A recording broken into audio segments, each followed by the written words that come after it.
virtual group hug. Thank you so much for doing this. You're welcome. As if we have close.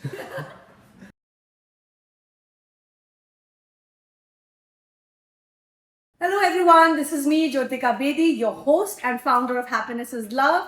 Today I have with me the apple of my eye, my son Arjun Bedi, and my best friend, my lifeline, Sandeep Bedi. Thank you, boys. Thank you. Let the games begin. Yes. In life, we tend to invest a lot of time into things that we all care about. When it comes to father-son relationship, this principle is very, very important and very close to my heart. But the father-son relationship dynamics can sometimes be very complicating, confusing. Fathers and sons with widely different worldviews and interests can find it hard to relate to one another sometimes. Often communication issues are compounded when both want a better father-son relationship, but neither one really knows how to go about it. Today's podcast is dedicated just to understand the dynamics between father-son. I want us to have an open, honest conversation about the complexities of this relationship. Let's decode it together. My question to each one of you is, in one word, how would you both describe your relationship with each other? Beautiful. Friendly. Playful. Okay. Lovely. What are your favorite things to do with your son? Actually, rot, as he likes to call it, just sit and talk and just be around him. Okay. And he used to like movies. This time he didn't like them. Yeah, my attention span is but And he's got me into reels. Yes. The reason why the father's on Instagram is thanks to him. We created my Oh, he created your account. Interesting. Okay. Mm-hmm. What about you? And working out. and working out, yes. He's my workout buddy. We do a good job together. And I think just spending time together talking. Talking, sharing. We have this family ritual called talkie time where we all sit together in bed, we curl up, we laugh, we joke, we share about our dates. It's very precious time for the family, and that's how we all bond. Over a period of time, what do you think has made your relationship stronger? And from my perspective, I try to treat him as an equal. I think he might disagree because end of the day I'm the father and it's not equal, but as equal as possible. Mm-hmm. So I think that probably to my mind is the one thing Okay. that has made our relationship much better. Won't you agree? Mm-hmm. Anything you want to add? Just one second. Ever since he turned 18, I did notice that there was a shift in your parenting style a little bit. Can you talk about that a little bit? Sure. I mean, like it's the old Indian or global adage saying that जब तुम्हारे बच्चे के जूते पे खाने शुरू हो गए तुम्हारे तो वो दोस्त बन जाते. I think as he's grown up and yeah, when कि जब तुम्हारा बेटा तुम्हारे जूते पहनने शुरू कर दे तो वो फिर तुम्हारा दोस्त बन जाता. And you've been destroying my shoes for Like literally destroying. completely destroying. One pair. Anyways. So yeah, the shift was he became. So I just think that he's a good kid, he's a wise kid. So he's got some rough edges, but on the whole he's pretty wise. So it's easy to kind of treat him as an equal. But he's really wise, so a lot of credit to him. If he were dumb, I would have a struggle, So he's very wise. I mean, he makes sure that whenever we are having a moment, he fixes that, which is a big thing. Yeah. So You tell me from your perspective, what do you think has made your bond stronger? I think when the way we resolve conflicts, I think that really like, because everyone fights, I think we deal with it really well. Yes. And we both have our moments, but then it's always at the end we just hug it out and reassure each other that we love each other. I mean, I need a little more reassurance, but he always gives that to me, and I think that really helps. Yeah. Mm-hmm. And you're not just good at resolving conflicts when it comes to your dad, you're just very good in resolving conflicts with everyone. I've noticed that when Papa and I have a disagreement, or your sisters have a disagreement, just the way you jump in and try to resolve it in a respectful, calm, empathetic manner is really a superpower. And I'm glad that you're using it, because, like you said, conflict is a normal, healthy, important part of our lives, because without conflict, there'll be no positive growth or change. How you manage the conflict, how you fight is what matters. And in our home, this is what we've modeled for our children, and now they're better than us. They're modeling this for the world. So, yeah, well said. Now, this question is for the both of you. Why do you think the father-son relationship is so complex world over? Should I go first? Yes, please. So essentially, I think the whole thing is wrapped in love, and men are not very good at expressing and communicating. So the fathers usually get very impatient with their kids when they're not heeding their advice. They just think that, okay, if I've said something, he should understand. This is for his bed. I mean, nobody can think for him like I do. And when the son does not, that makes the whole relationship questionable. And the dad thinks, oh, I've done so much, and he's just not listening to me. And the son thinks that the world has changed, and it's not the same world that it used to be when you lived, and so stop giving me too much advice. I think that pretty much creates that complexity, and I think one other thing that makes it really complicated is that the mothers at times start siding with the son, and that kind of creates a certain amount of politics within the family. It becomes divisive. The dynamics become very, like mother son, like Yeah. the father on one side, and the daughters come to the father's side. And that, to my mind, is what complicates things. Because the fathers forget how they were when they were the son's age. And they just try to insulate them that, okay, all the mistakes I made, he should make. Or, they want to live through them vicariously. So I think these are things that complicate the relationship. Yeah, makes sense. And then a lot of fathers actually make it about the money. They just think that, oh, I've done so much for I'm you. providing everything. Yeah, and that is just, if you bring a soul into the world, you've got to do that, right? And you've got to make sure that he's taken care of to the best of your ability. So you see both spectrums. Either the fathers will spoil the kids rotten, or be so Autocratic. Yeah, that and it's even and situation, not an or also. They'll spoil them and also then make them guilty. Right? Because and that kind of really complicates the relationship. Because at the end of the day, any close relationship cannot be measured in money. I think that's my take. Arjun? What is your point of view? I think it's particularly complex for Indians too, because a lot of families are still stuck in like a traditional, like, oh, the father's supposed to be like this and the mother's supposed to be like this, and they have like separate, distinct roles, and the father's just supposed to provide and the mother's just supposed to like nurture. So I think that you can't just provide for your kid financially and think that's enough. Yeah. So I think a lot of fathers can be emotionally unavailable, or think they're emotionally unavailable and they're actually not at all. So I think I agree with everything you said. And a father's more than a provider, is to provide love, support, be emotionally available, protection. So We're not hunter gatherers anymore where we need physical protection. We need just like an emotional safety net. And I think if I were to add something, it's also a lot of pressure. Right? So the pressure without support then creates a certain love-hate kind of a relationship. And it's such a spectrum. It's either like so much pressure or none at all. Yeah.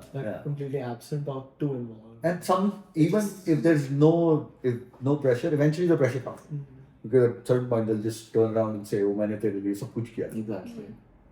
So it becomes like this, that somehow the son is obligated because of the things that were done. But relationships don't thrive when you're trying to put obligations onto relationships. Thrive when there is openness, there is respect, there is friendship, there is a two-way Empathy, understanding, channel of connection. communication. Yes. And also there is room for both. When the father and son are both patient with each other, because none is perfect. And I think Arjun does that very nicely, because I get angry at times on little things, and he's pretty emotional. So, but then he'll come and say, "Do you still love me?" And that's never a question. But that little outburst actually has him question that, does my father love me? Right? So we need to know that that's never in question. It's just like this. And and we both need to understand, or each father and son need to understand what your little short circuits are, and then try to insulate or avoid them. You know what mine is, right? What? What your short circuits? When do I get upset? Most. We didn't spend enough time. Yeah. Not enough time. That's it. Because time is So if I'm fighting with you, but fighting you're for you. not spending enough time, then how can you question that? Oh, I still love you. Yeah, well said. You know what I mean? So we need to look a little, have faith in the relationship, and then look at where every relationship is going to have peaks and Are you feeling valleys. emotional? Yeah, I did a little bit. Oh, that's so sweet. I know, it's okay. What do you guys do? I know. Chalo. I really respect the fact Uh-huh. that you are so open and so honest and vulnerable. Like, I am also feeling emotional because this is what the world needs most right now. Our emotions have to be honored, we have to express freely, and it's okay as a you man. cried at every podcast. No, I'm not. You cried at the last one too. I thought before that. Yes, because these things move What me. an And empathetic voice. I think world needs more healers and feelers. And I thank you for being who you are and for being the father and husband that you are. I That's so really true. appreciate everything you do. And yeah, just to add to his, do you have anything to add to what he's saying? Because That was very eloquently said. and for him, love is time, and what he fights with you only for your time. Like in a Punjabi movie, they said very eloquently. It was a favorite movie, wasn't it? So, Arjun, tell me, what do you hear your friends say? Because I know that right now families are crumbling world over. It's a global problem, needs to be a global priority. Social fabric is eroding. We know all of these problems. What do your friends share with you when it comes to their family life, their relationship with their parents? What are their struggles and challenges? I think now that I'm in America, it isn't very like just father. It's just parents in general. Because, like gender roles and stuff aren't as like concrete or Now they're rigid. blended. Yeah. So like if obviously a lot of my friends, most people have issues with their parents, but it's never because of the reasons they are in India. Okay. It's just for other reasons. What do you It's hear like them? a more individual What do you hear story. them say most? Like what do they miss the Usually most? it's just absent father. Absent That's the most common thing. Yes. But before we go outside, I think it's important for him to talk about this relationship Of and course. see. Yes. That's a better offer that way. This is also important. Yeah, sure. Yeah. You're saying that the parents are emotionally unavailable, emotionally absent, which is why the children are in so much pain and don't feel the connection and don't feel the bond. So again, going back to what he's saying, can you tell us a little bit? Can you give us feedback in terms of how you see us as parents and how can we improve? I think you guys are approaching perfection, if not That's so perfect. sweet. There's no perfect parenting. But No, we're all I working know. hard. But Yeah, but what was the the question? question was, how do you see us as parents and how can we What are improve? the areas? No, I think that's something that's really cute you guys do. Like they always ask me, what can we do to improve? Like to a point that it sometimes it's annoying because it's that often, but it's sweet. I think One thing we've done which you think we've done right. no, I just think like it all boils down to how expressive you are with how much you love me, and I think no, I don't mean that just in words. Like you act like by your behavior, it's like evident to not just me, everyone around me that my parents love me. So I think that's just the bottom line of it. Yes. Your love as a parent needs to be palpable. Sweet. And like he says, love is a verb, it's a doing word. So your words and action, verb. Both have to match. Verb. Were you saying something?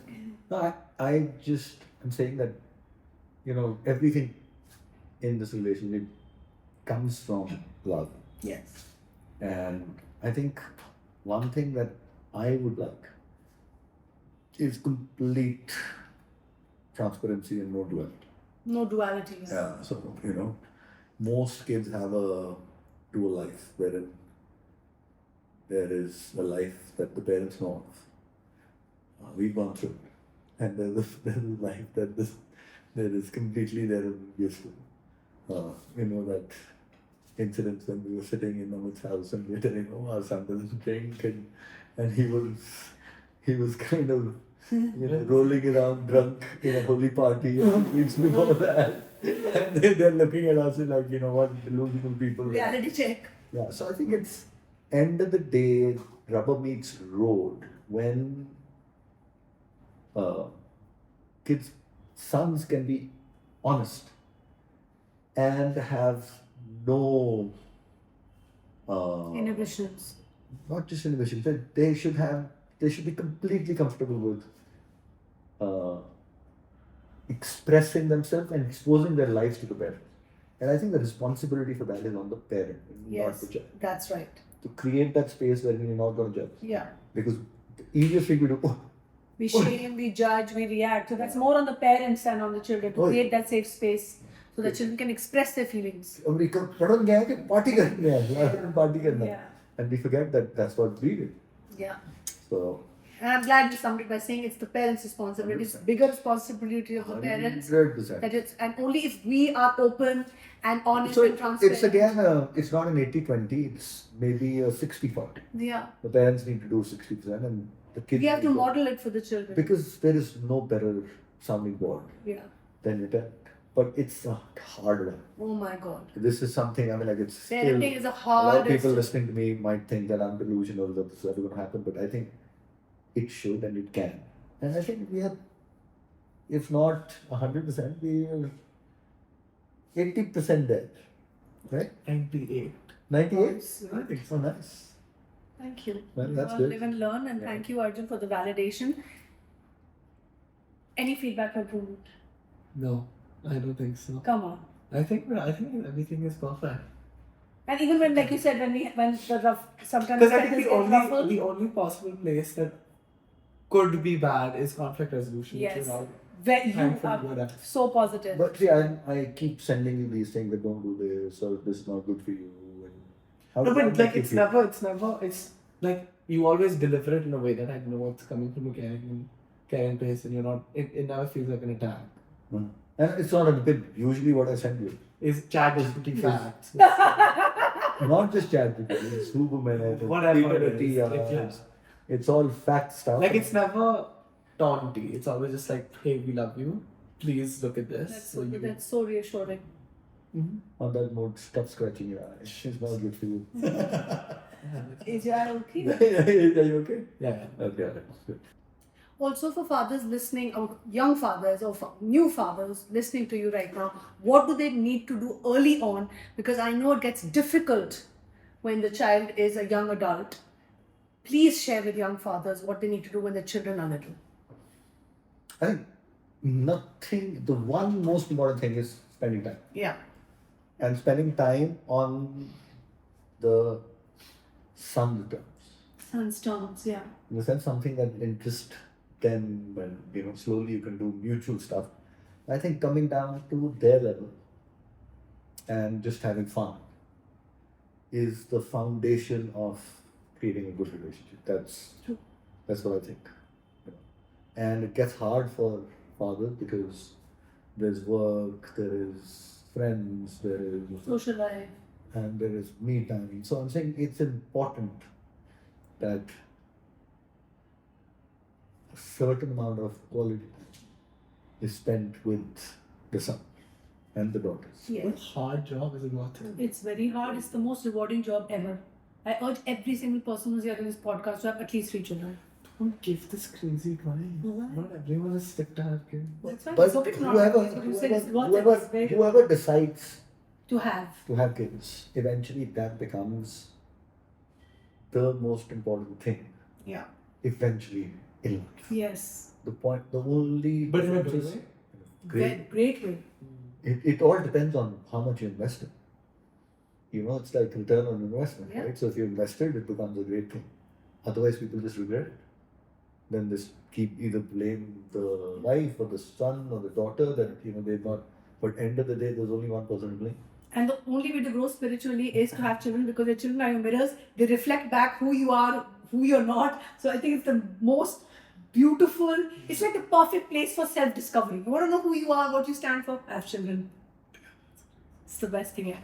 It's actually beautiful. For your self discovery, Beautiful way. beautiful journey. You've taught me how to be a better mom. I'm super grateful to you. I'm a better mom to Amanayana thanks to you, because only 23 when I conceived him. At 25, Arjun was born. I was a child myself, extremely immature. Maybe What math was that? 2 years later? no, sorry, 23 and a half. At 23 and a half. That still doesn't My bad. At 23, I got married. At 24, we conceived Arjun. And at 25, we had Arjun. I was a child myself. That That's doesn't not my seem- strength, That's clearly. not one of us. No, it's fine. Thank you for correcting me. At 25, I had this beautiful baby. I had no clue about parenting, never read a book on parenting, absolutely lost. Realized that the way I was raised, that world doesn't exist. I need to upskill. Started reading, investing in myself, and made many mistakes. And thanks to him, today I'm a better mom to Amanayana. Best teacher. Your children are your greatest teachers. Learning never stops. Learning never stops. Yeah, absolutely. It's lifelong. Any message from your side to a young adult out there who wants to give a message to his or her parents? You can be that voice. I think in most cases, unless like your parents are, I don't know, clinically ill or something, I think try to give them some grace and look past the things that are pissing you off. Because we forget that our parents have people too with their own shit that they're dealing with. They are human too, and they need the grace. So they get some, like you can sometimes, You're right. look, like it obviously doesn't apply in every situation. But I feel like on like a normal, like if there's like normal conflicts going on, like it can be very hard on the ego, but it's I think worth it to look past. Grace and forgiveness. Yeah, Both. grace and grace.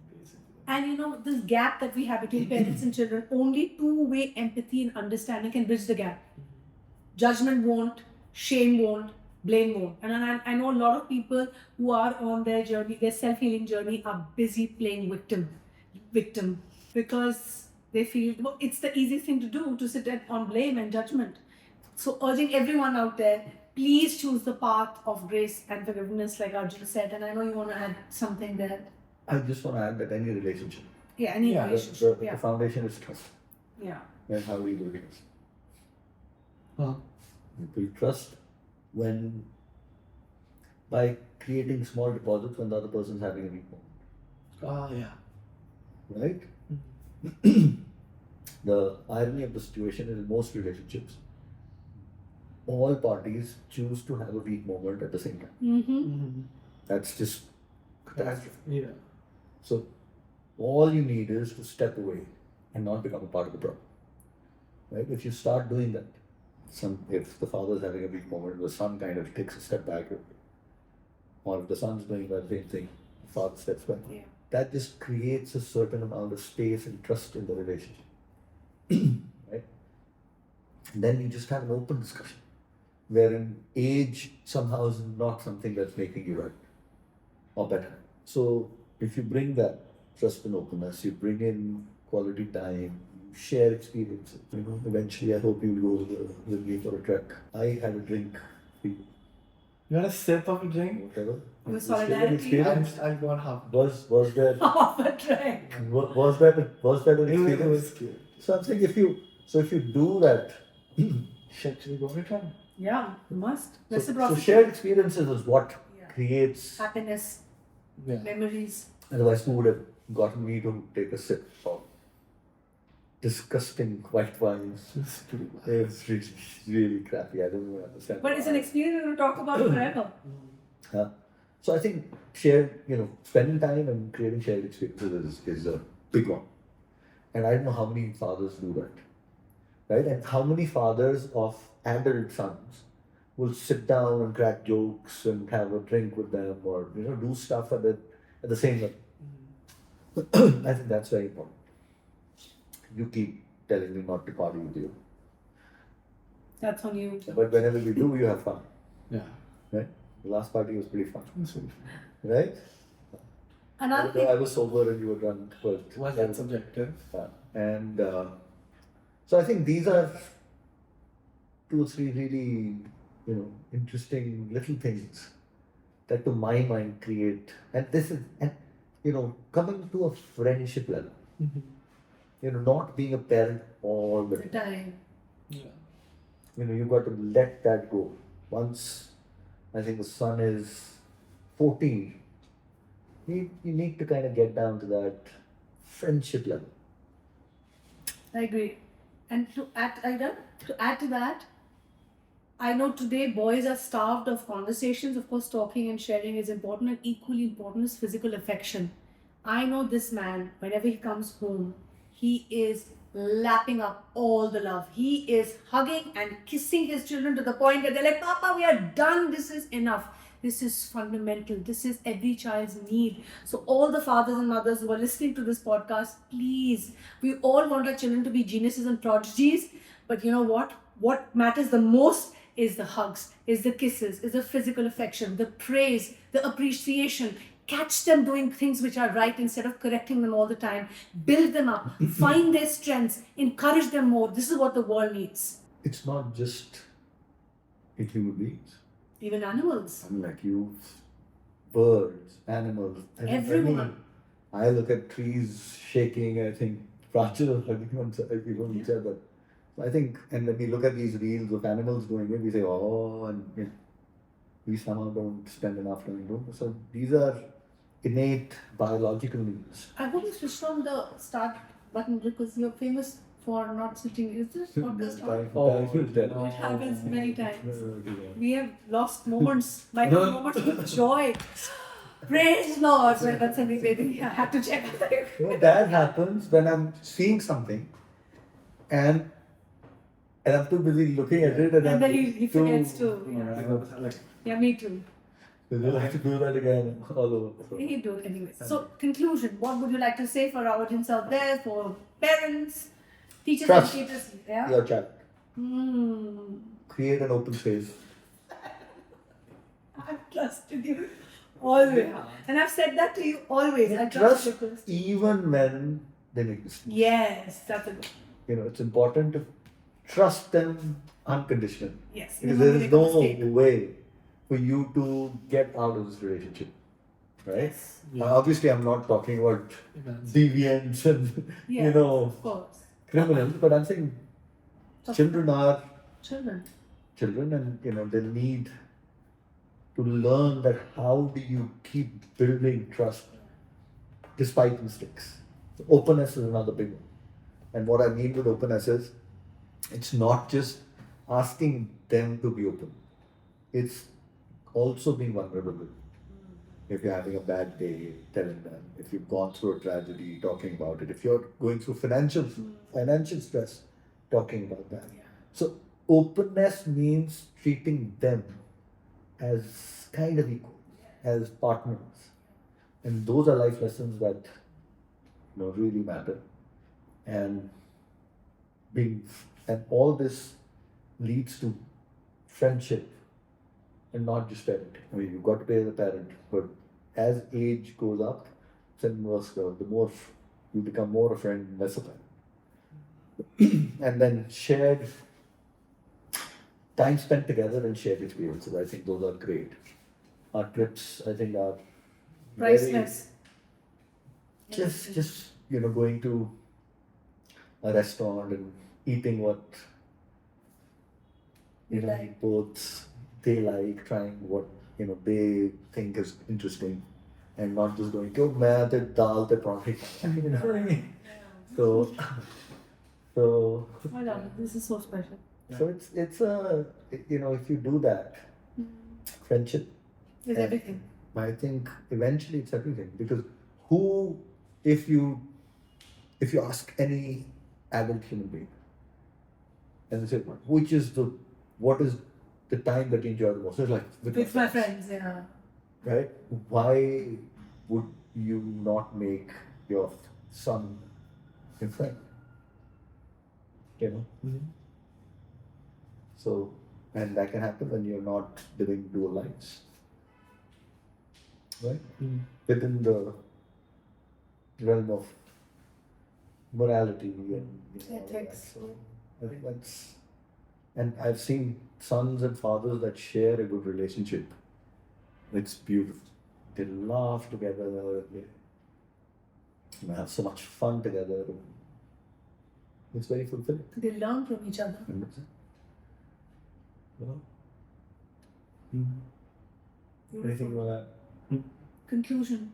Your conclusion for our audience. What would you like to say? Your Age. For a 20-year-old to a 20-year-old. because they're gonna look at me like put their rules. No. You know, it's the rubbish. No, I think I just would repeat what I said earlier, because I think a lot of it, I think it's hard when the father's not susceptible. Like if a son wants a good relationship, I feel like if it's two forces, I feel like if a dad wants a good relationship, you can almost always make that happen. But it's not always possible the other way around. Yeah, you're right. I think it's. I mean, of course, it's more on the father. Yes, So I father think has a bigger responsibility. I agree. if you see that's happening, some grace, some empathy, and just That's the ideal world. But I'm saying even if the father is lost, right? I think it's important for the child also to make, child and the mother to make efforts to create a relationship. yeah, of course. I'm saying obviously in this relationship, the lion's share of responsibility is squarely on the father. Yeah. There is no skirting that. Like, there's no way to Yeah. argue that's not true. Yeah. So I agree. the relation is just so important to having a fulfilling, fulsome life. But, you know, if that dad's being a bit kota, then you know the son needs to lead the way and somehow try and the Yeah. mother needs to chip in and Yeah. the whole family needs to come. Because I know it for a fact that as a rule, all fathers love their sons. There will be exceptions, but I don't want to talk about exceptions. Yeah. And what we do is we start, you know, we as human beings, we are more focused on exceptions. You know, and we start getting very skeptical, you know, we start questioning everything. You know, just like you, every little blister or a little spot you get, it's cancer, right?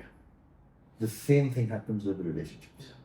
I'm saying we just need to be a little more Sensitive. trusting. We just need to be trusting. You know, like we need to say that no, this is not cancer. This is my father. He loves me, and you know I need to give him some love. Yeah. You understand what I'm saying, right? Then, like, you know, end of the day, we are all Human. genetically disposed to creating the worst case scenario. So I think we just need to make sure that in this relationship, we don't need to live by worst case scenario. That's it. Okay. I think that's enough. Yes. In the end, all I'd like to say is Lovely. happiness is love, love, love. Please focus on more shared experiences, micro moments of happiness together, spend time with your children, hug them, kiss them, cuddle them, share about your mistakes, your mischiefs, your learnings, your successes, and your failures, because this is what the children need, and this is the only secret sauce for having a deep, meaningful relationship with not just your son, but with your entire family. Thank you all. Keep smiling, keep shining, and keep inspiring. And don't forget to follow us on Happiness is Love, Love, Love. Jai. That's it.